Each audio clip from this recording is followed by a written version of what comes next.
अब हम लोग चलते हैं राजस्थान रॉयल्स के ऊपर, जो थर्ड आए थे लास्ट ओ भाई इनका तो बुरा हाल है, शायद सबसे बड़ा डाउनग्रेड किसी भी टीम का। बहुत गंदा हाल है। जब मैं प्लेइंग इलेवन में आ रहा था मेरे को तो शर्म आ रही थी देख के कि मैं कैसे करके इनको अच्छा भी कर पाऊँ।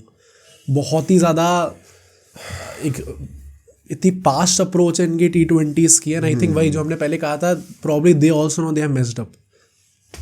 लाइनअप बनाते सीधा, जायसवाल एंड सैमसन ओपनिंग, हाँ one of the best Indian openers out there, कोई सवाल ही नहीं होता। नीतीश राणा नंबर 3 भाई, पे एकदम बढ़िया फिट करेंगे। रियान पराग एंड ध्रुव जुरेल या नंबर 5 तक आपके तो रिटेंशन एंड एक साइनिंग से पूरा सॉर्ट हो चुका है। हिटमायर आ जाएंगे नंबर 6 पे, वो भी सॉर्टेड है। तो बैटिंग अभी तक हमने जितनी देखी है सब टॉप टियर है, बट इसके बाद नंबर 7 पे बैटिंग कौन करेगा? अभी हम लोग तब से बहस कर रहे हैं कि नंबर 8 पे एक प्रॉपर बैटिंग ऑप्शन होना चाहिए। क्या नंबर 7 पर भी इनका प्रॉपर बैटिंग ऑप्शन है एक? एटलीस्ट एसआरएच के पास अभिनव मनोहर एक बैटर तो है। Do they even have an allrounder? Hasaranga, मतलब कहने को बेसिकली हसरंगा आएंगे यहाँ पे फर्स्टली, जिनको नहीं समझ में आया। एंड हसरंगा श्रीलंका के साथ T20s में ऊपर बैटिंग कर रहे हैं रिसेंटली। अच्छा, वो कभी कभी एज अ फ्लोटर नंबर 3 पर भी आ जाते हैं। तो ऐसा नहीं है कि वो नहीं कर रहे, he is trying to mould himself into a proper frontline allrounder. But आप इम्पैक्ट प्लेयर के आने के बाद भी अगर आप हसरंगा को नंबर 7 पे बैटिंग करा रहे हो, I am sorry, it is not looking good. Number 8 पे आएंगे जोफ्रा आर्चर। अभी हमने एसआरएच के लिए जो क्रिटिसिज्म दिया कि नंबर 8 और नंबर 9 पे ऑल्दो बैटिंग है ऑन पेपर, बट वो बॉलिंग ऑलराउंडर्स हैं, इनकी नंबर 7 से वो इशू शुरू हो जा रहा है। तो their depth is even worse. इसके बाद थीक्षाना है, देश पांडे हैं, संदीप हैं, जिनको तो रिटेन ही कर लिया था।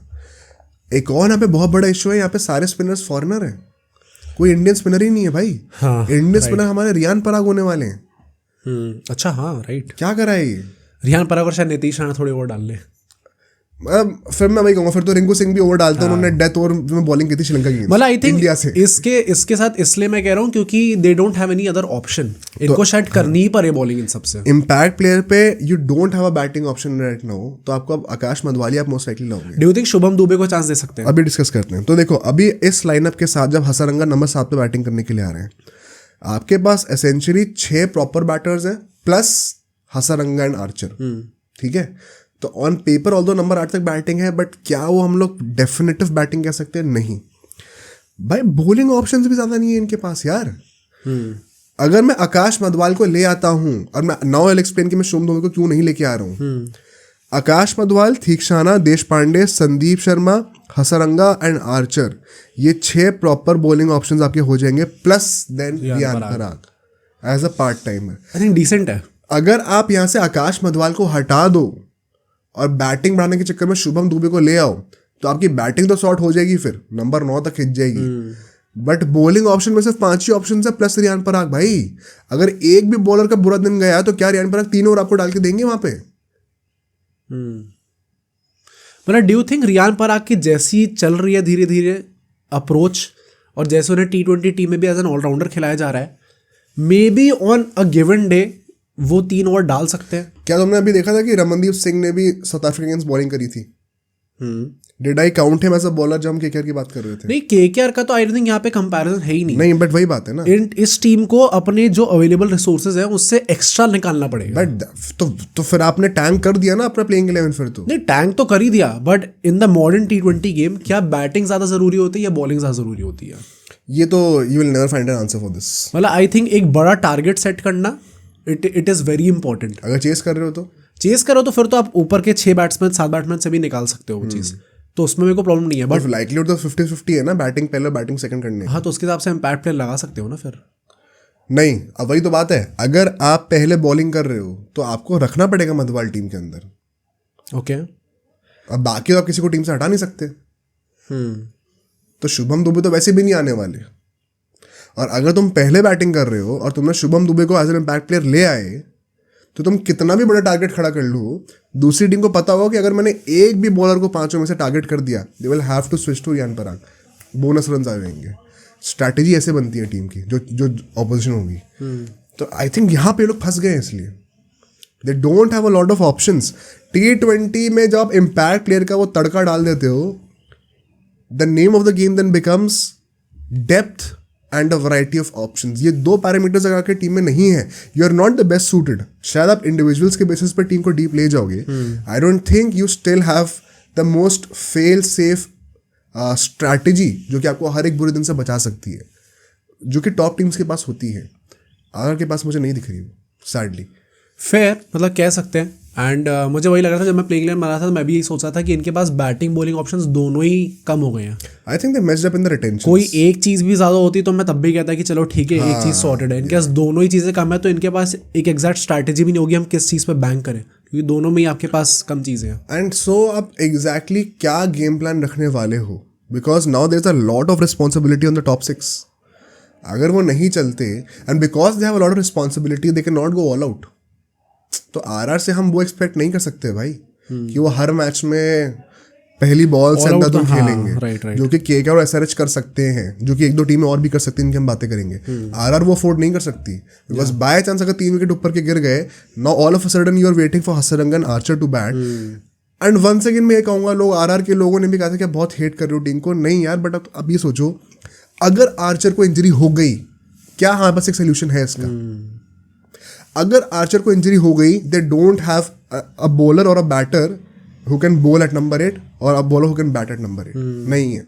वो पूरा टीम का जो बैलेंस बचा हुआ है ना, वो सिर्फ आर्चर के ऊपर है। वो और खराब हो जाएगा अगर आर्चर को इंजरी हो गई तो। Hasaranga is also injury prone, अगर उनको इंजरी होगी तो दोनों में से किसी को भी इंजरी हुई तो बैटिंग आपकी शॉर्टन हो गई और उसका कोई बैकअप है नहीं ऐसा। बॉलिंग तो वैसे ही गई फिर, right.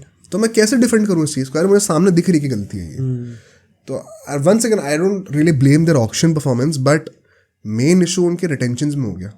And I think batting depth तो बॉलिंग डेप्थ दोनों ही बहुत कम है यार इस टीम में। आई थिंक रिटेंशंस में भी तो इनने मैसअप करा ही, बट ऑक्शन में भी अगर आप वो थोड़े बड़े प्लेयर्स के जाने के बजाय इवन अनकैप प्लेयर्स लाके बस अपना टेम्पलेट थोड़ा सेट कर देते, एटलीस्ट नंबर 8 तक थोड़ा वो हो जाता कि यार नंबर 7 तक भी एटलीस्ट कर लेते, वही तो भी मुझे लगता है कि थोड़ा ही लोग संभाल पाते, बट उनने वो चीज़ भी नहीं की। ये मैं कहूँगा, एक और हमने कमेंट देखा था कि लोग कहते हैं कि इनको लगता है अगर ये सुपरस्टार्स नहीं होंगे टीम में तो वो टीम जीत ही नहीं सकती, बट एक्चुअली हम एग्जैक्टली उल्टा प्रोपोगेट कर रहे हैं यहाँ पे कि यू डोंट नीड सुपरस्टार्स। आप अपना टेम्पलेट पहले सॉर्ट करो, फिर सुपरस्टार्स भर जाए तो भर जाए, प्रायोरिटी उल्टी होनी चाहिए। तो we are with you on that aspect कि सुपरस्टार्स नहीं चाहिए आपको जीतने के लिए, टेम्पलेट फिट होना चाहिए। यहाँ पे वो टेम्पलेट फिट नहीं हो रहा भाई, मैं क्या कर सकता हूँ? If any RR fan has any logical counter to this, I hope कि वो सही हो एंड ज़रूर बताना, बट आई डोंट सी कि यहाँ पे बहुत ज़्यादा फेल सेफ कोई स्ट्रैटेजी है फॉर द बैड डे। कुछ तारीफ भी कर देते हैं, although left hand right hand combination बहुत अच्छा है यहाँ पर। जायसवाल, सैमसन, नीतीश, पराग, जोरेल, हेटमायर, लेफ्टी राइटी का बड़ा ही इनफैक्ट वो ऑल्टरनेटिव ऑप्शन भी अवेलेबल है जो कि केकेआर के पास नहीं है फॉर एग्जांपल, या एसआरएच के पास नहीं है। इनके सारे लेफ्टीज ऊपर हैं और फिर सारे राइटीज हैं, राइट। तो आई थिंक यहाँ पे आरआर ने वो चीज़ अच्छी करी है। प्लस इनका इंडियन कोर बहुत स्ट्रॉन्ग है, they don't have to rely on a foreigner मतलब इन बैटिंग। हाँ, और वो अच्छी चीज़ भी है, और आपको बट स्टिल आपको ऐसा लगता है कि आपका इंडियन कोर इसलिए अच्छा है क्योंकि आपने रिटेंशन सारे इंडियंस कर लिए थे, and at the end of the day was it worth it? क्योंकि एंड में आपकी प्लेइंग 11 भी सॉर्ट ऑफ नहीं हो पा रही है। And so, to sum it up, they have once again gone with a specialist approach, which I don't understand personally. हमने लास्ट सीजन भी कहा था, लास्ट सीजन उनके पास लग्जरी ये थी कि they had too many match winners in the team. तो कोई भी बंदा अपने दिन पे मैच जिता रहा था, उसमें भी लॉ ऑफ एवरेज हिट करनी शुरू होती है तो लोग हारने लग जाते हैं। इस बार तो बॉलिंग में वो भी नहीं है। मतलब मुझे लगता है बस इनकी गलती ये थी कि इन्हें ऑलराउंडर्स में इन्वेस्ट करना चाहिए था। इनकी पूरी स्क्वाड में 3 allrounders. That was the biggest lesson from last season जो उन्होंने इंप्लीमेंट नहीं करा। एंड वो भी प्रॉब्लम क्यों है? क्योंकि तुमने इनके रिटेंशंस देखो, सिर्फ एक ही बंदा उसमें से था जो बॉलिंग कर सकता है, विच इज रियान पराग। तो I think once again looking bleak, but let's see क्या होता है। अब सोचो अगर एक क्लिप इतनी बढ़िया थी तो पूरा का पूरा पॉडकास्ट कितना बढ़िया होगा। तो अगर आपको इसी क्लिप का पूरा पॉडकास्ट देखना है तो यहाँ पे क्लिक करिए, और अगर आपको ऐसे ही और क्लिप्स बिंज वॉच करनी है तो यहाँ पे क्लिक करिए।